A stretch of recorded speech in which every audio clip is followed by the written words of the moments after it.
and the feds are saying.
President doesn't even know All we right. that this morning. Oh, you ready to go?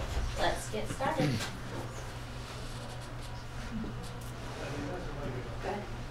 Welcome to the Utah Senate Legislative Update. We've just gotten off the floor. This is our 5th week, and I believe it was the 28th day.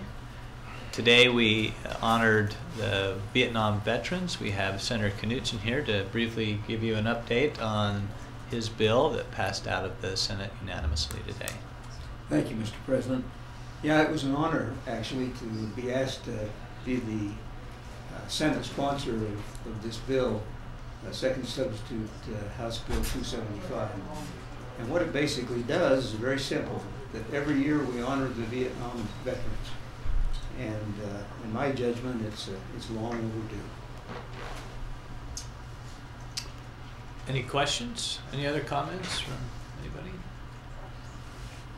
So it's about time that we give, and we have given some honor, but we need to continue to give honor to our Vietnam War vets and all our veterans. Absolutely. So we have a text question. You want to let us know what that text question is, Kirsten? Yes, sir. Do you have a comment about the Capitol protesters' plan to move forward with an SB 100 public hearing? They're planning a rally at the Capitol March 5th. I'd appreciate any insight. Well, that's the first time I've heard about that. I'm going to attend a town hall meeting that we're having with the LGBT community on Wednesday at 6 o'clock in the State Office building.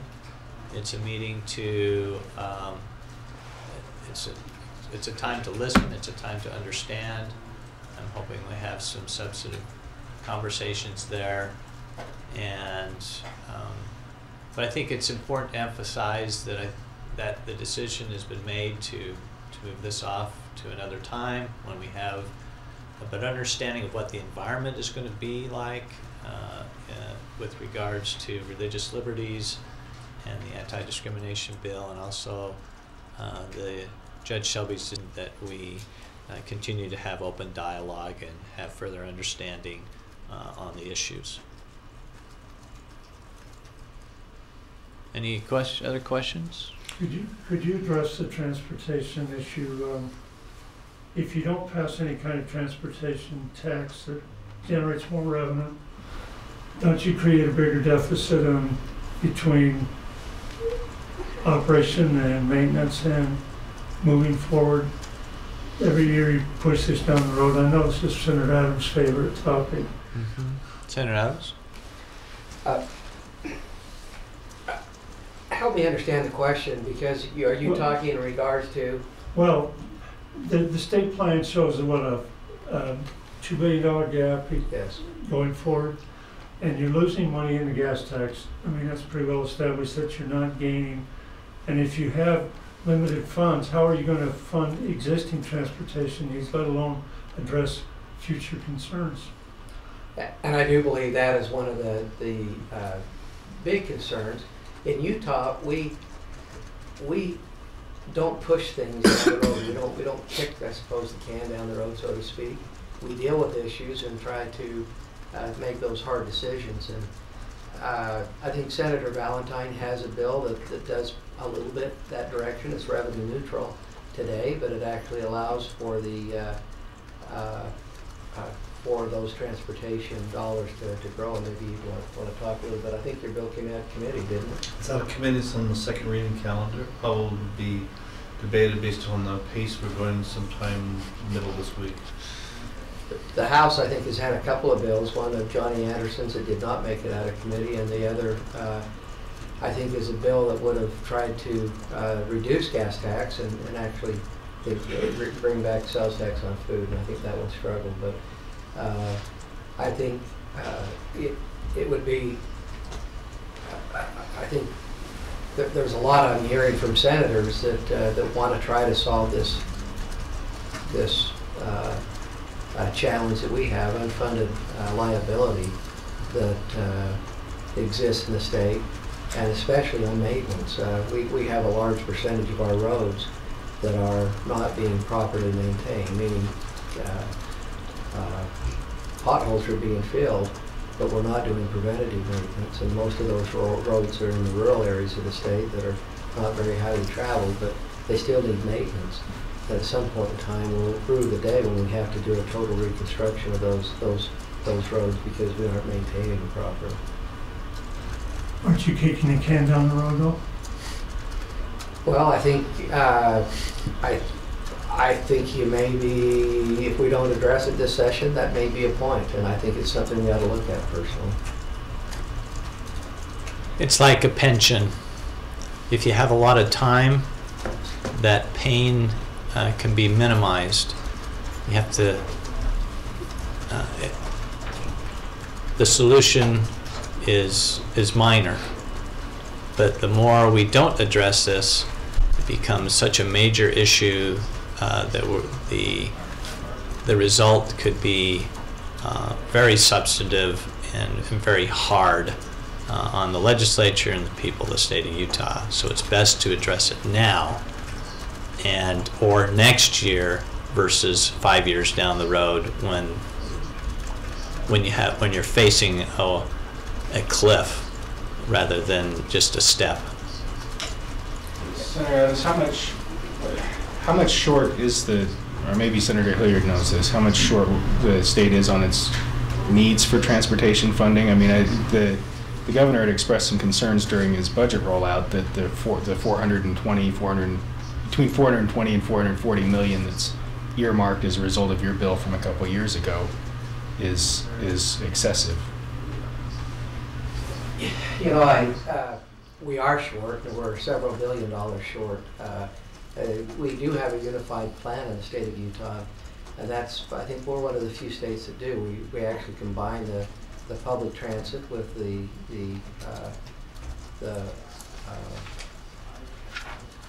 UDOT's, I guess the road side of it with UDOT, but there's several $1 billion we're short. I suppose you're talking about 229, let's just take some of the growth in our general fund money and apply it to transportation, but that unified plan actually includes all the 229 money and the growth that will come from that, so we still maintain a deficit. So any effort to take money out of 229 or the general fund would require us either have to dig a bigger hole or a deficit or find additional revenue. And I think that's one of the issues I think we need to deal with, and rightfully so. I think Antone brings up a point that that's something we probably ought to look at. Your bill doesn't divert 400 million, does it? No. No, I think right now, and I'd have to re-look at the numbers, but from 229. I think it caps out at maybe 200 million. And again, that it caps it when we get 17% of the sales tax going into transportation, and the reason it's 17% is that's the estimated auto-related sales. So we do try to find a little connection between a user fee and what we're spending. But yeah, you're right. I'll clarify, that's 460 was all of the All the diverted earmarks and Senator Adams' bill and the other earmarks. So. Let me give you an update on the budget process. We did have an executive appropriations meeting set for Wednesday. We've canceled that. Currently, it appears that the governor's staff and our staff are going to meet Thursday afternoon at 4 o'clock.